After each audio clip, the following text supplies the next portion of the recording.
plus importantes qu'il faut mettre en œuvre pour vraiment changer la situation des plus pauvres, c'est d'abord de les valoriser. C'est de leur donner de l'estime de soi. C'est de leur permettre de comprendre qu'elles sont capables par elles-mêmes de mettre en place des mécanismes pour s'autodévelopper. Ça, c'est certainement pour nous l'élément essentiel d'un développement durable.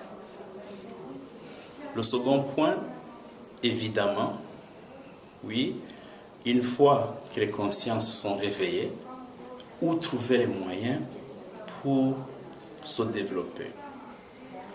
Eh bien, justement, nous disons qu'il est possible, y compris dans des milieux très pauvres, de trouver des mécanismes pour mobiliser des moyens.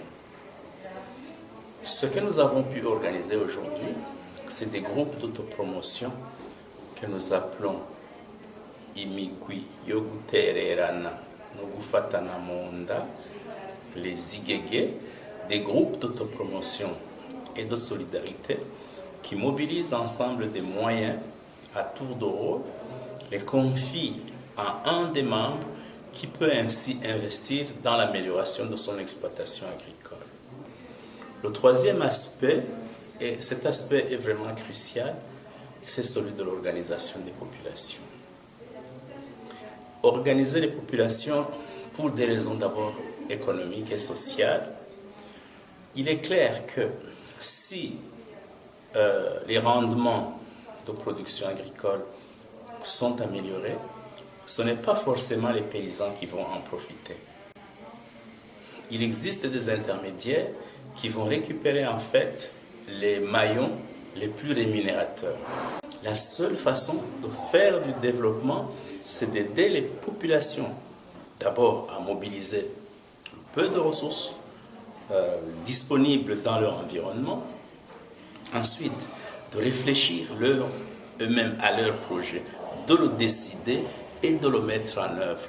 Et là, on est en train d'aider des populations à renforcer des capacités de manière irréversible pour pouvoir entreprendre d'autres projets aussi.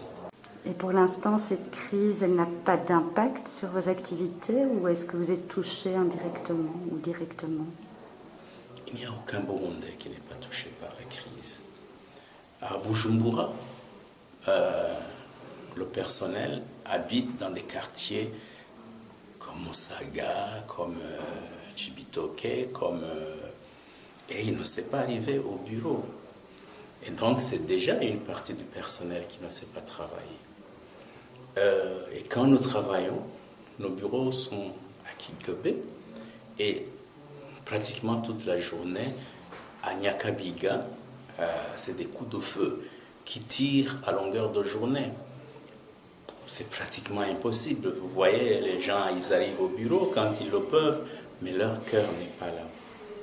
L'avantage que nous avons, c'est que l'essentiel de notre travail se situe en milieu rural.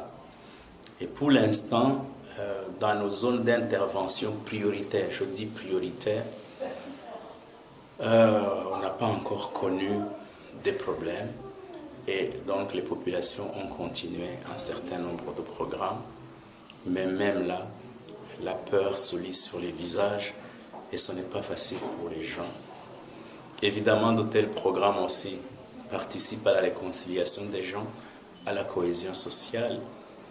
Et on le voit, hein. On est assez fiers de ça, on sait que ça y participe aussi.